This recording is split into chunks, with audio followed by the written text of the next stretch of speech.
I think I got a couple leaks.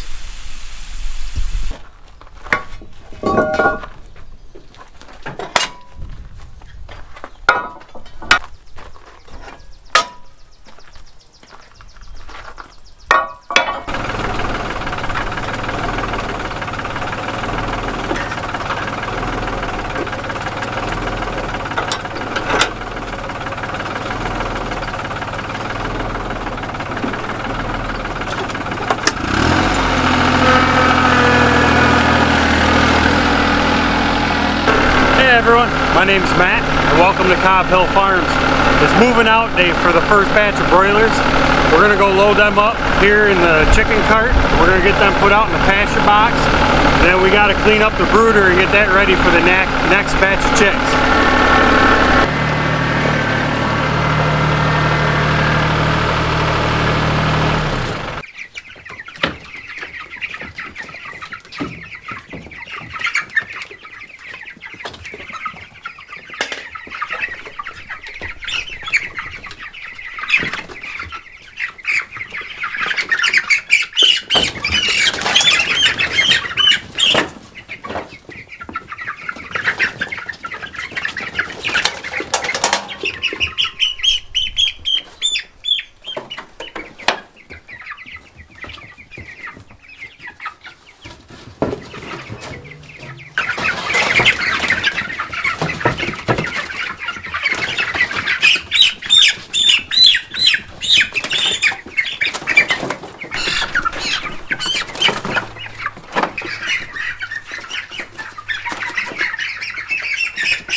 And the last little guy.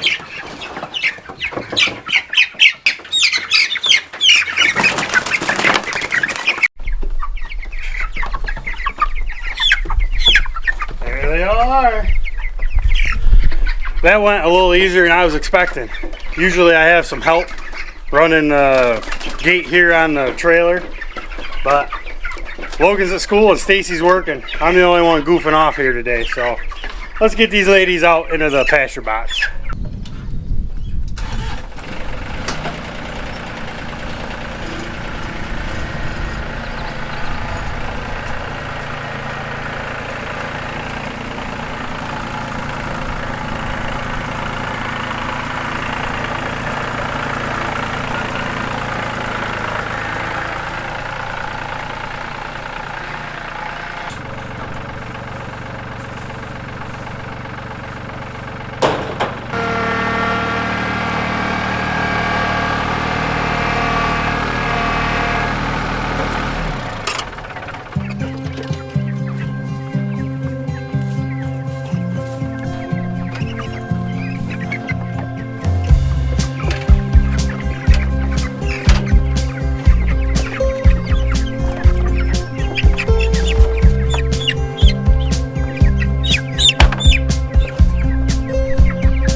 Well, there's our first batch of broilers out on pasture for the season. I'm finally glad to have them out here. The other batch of chicks, the next batch, will be here probably in the next 2 days. I see the label's been created for them, so they'll be shipping here probably in the next 24 hours. But we use the Saladin style pasture box. I like these because to me they're a little bit more permanent. I'm not a big fan of the tall canvas style. To me the canvas wears out over time. Around here we seem to have a lot of wind, and I feel like the wind could easily blow them things over. These are low profile. They're only 2 foot high. This one's 10 foot wide, 12 foot long. And to me, they're a little bit more on the maintenance free side. If you build it right the first time, then you shouldn't really have to do much with them. I have 2 of these. This is the newer box. The other box is identical to this one. We only really ever have to run one at a time. There was 2 times last year that we ran both boxes at the same time, but you know, I wasn't sure how things were going to go with our schedule for last year, and as it worked out, we pretty well emptied this box before we'd have to move the next batch of chicks in. So we move these boxes once a day in order to get that job done.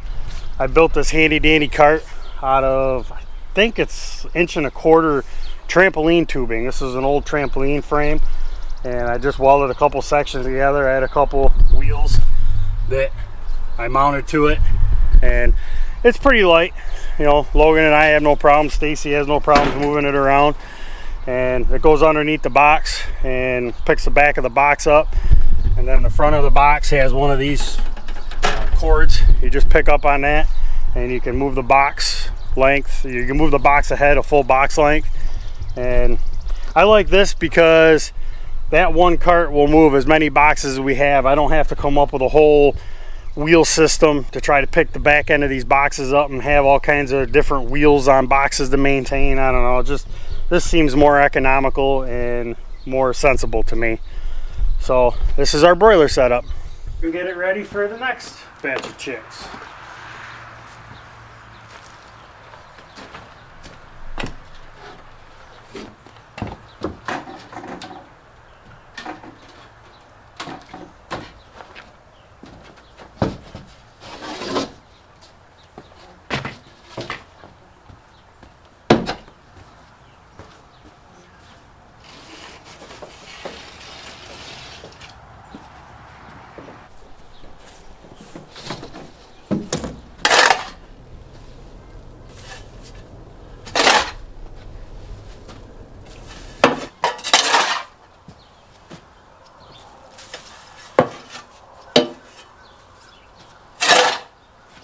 Well, I don't think I'm going to have quite enough room for it all.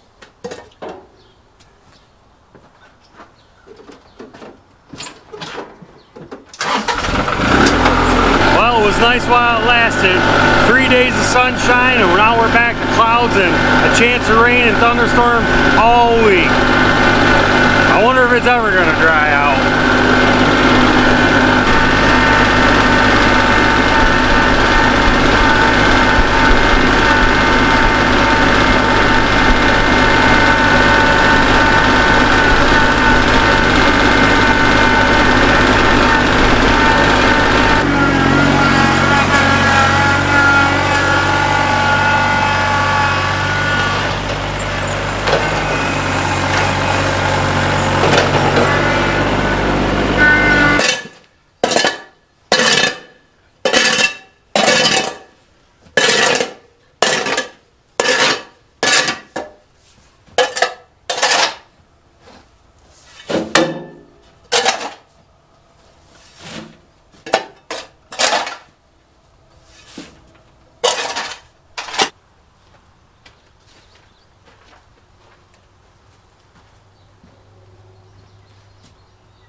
Yep, that looks better.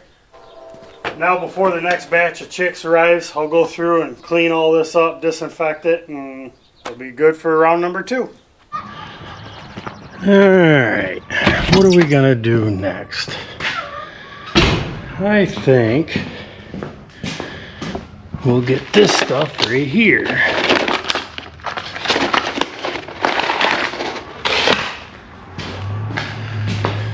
Where can I put this?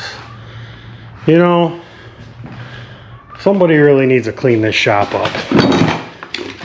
I guess that'll work. I know what I'll be doing on one of these rainy days, or at least before I get turned into that Farmall 460. But for right now, I think we're going to tend to our leaky garden hose.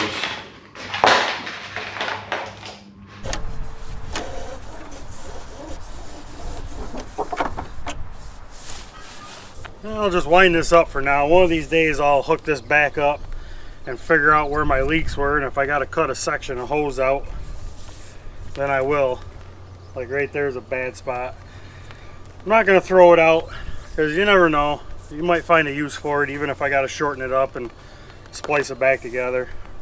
But this being the main line that goes from the garage out back, I figured I was going to be fighting leaks all year long, so I just said the heck with it, we're going to replace it.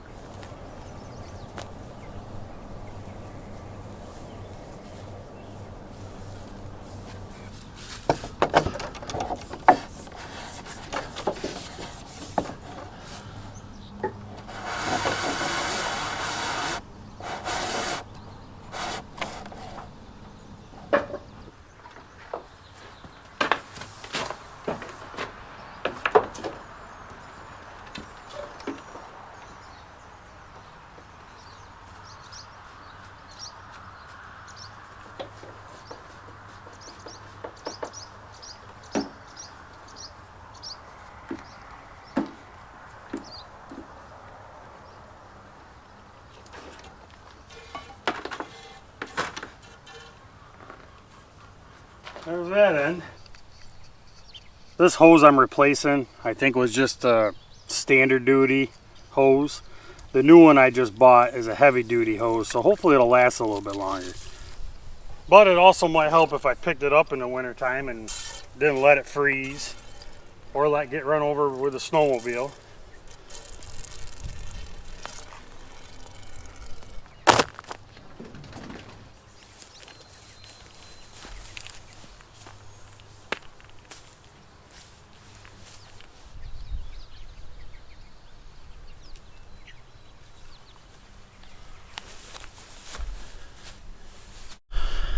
So one thing I want to talk about, because I know I'm going to get comments on this, and it's going to be, why do I mess with this garden hose? Why don't I just put a bunch of lines in, put hydrants everywhere, and be done with it? Well, there's a few reasons for that. The first reason is we're not done expanding. I don't know where I want everything as far as hydrants go, and I only want to do the job once. And two, it's not that simple for us. Way up there in the woods is our well.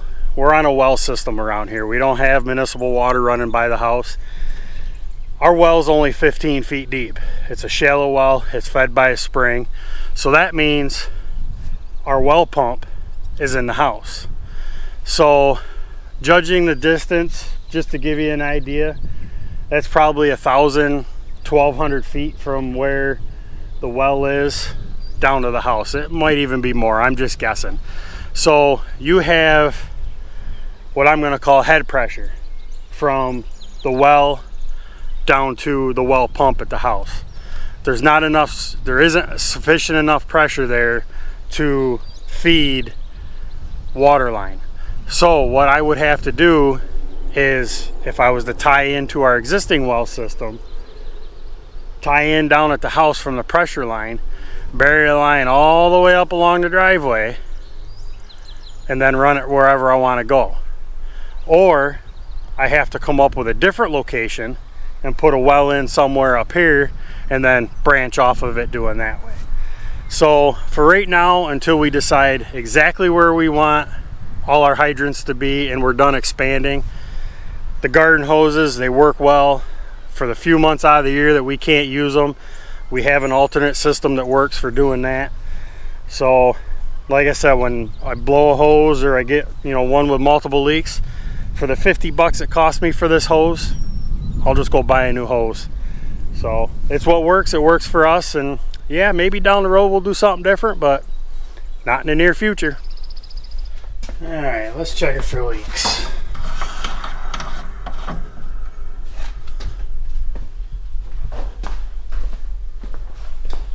Somebody really needs to clean this shop. It isn't done yet. All right.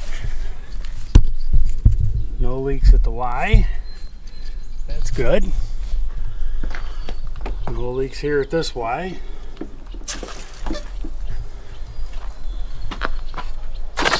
Woo! All kinds of pressure.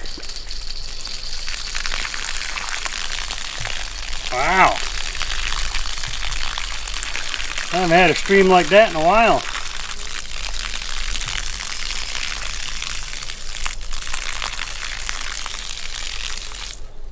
Good.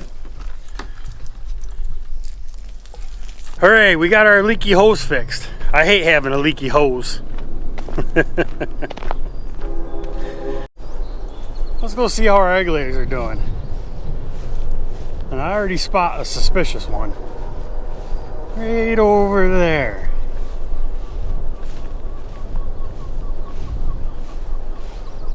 You're not where you're supposed to be.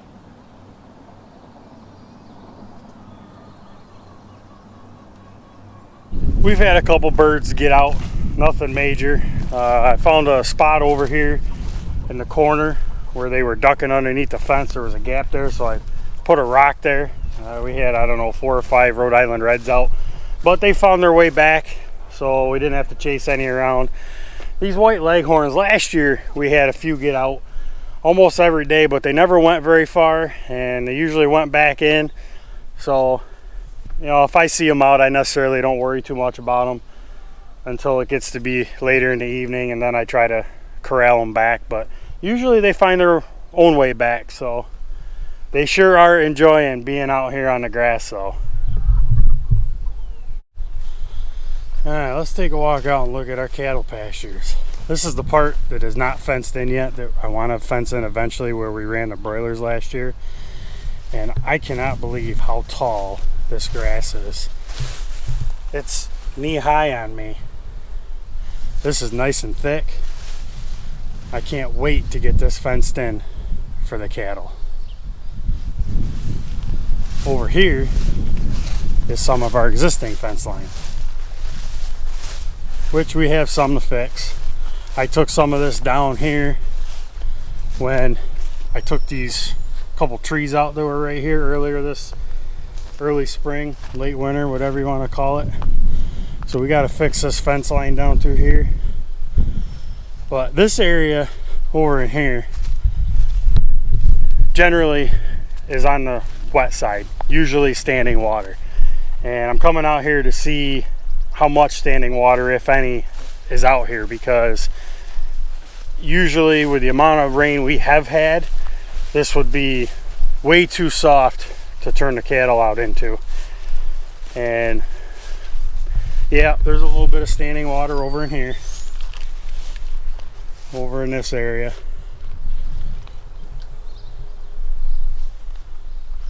And it's pretty squishy under my feet. So we need to get in gear here and get this fencing all done, so we could turn the cattle out here at some point. Because even with as much rain as we've had, this portion would be good enough to put them out on right now. So if I run a divider fence similar to what's already here and just let them have that half, 3/4 of this whole lot, then that would be better than nothing. And then once this did dry up and that got depleted enough, I could turn them out over here to allow that to recover. So we need to get on this fence line project here before long, but probably won't happen before first cutting hay. That's going to be just around the corner, and there's quite a bit of work to do to get ready for that. I really want to get them out on pasture. I don't know, it's something I struggle with every year. You know, how can you be a pasture-based farm when your cattle are in a barnyard eating hay probably for more than half of the year on the farm? So that's something I really want to get busy on and get some of that fencing done. But you know, that Farmall 460, I got to get that done. The hay bine needs a little bit of work. Everything else should be ready to go for hay, but those two things are the big ones I got to get done. But we'll save those for another day. I hope you enjoyed today's video. If you did, give it a thumbs up. If you like our channel, as always, we ask you to subscribe. I hope you have a great rest of your day. We'll see you next time.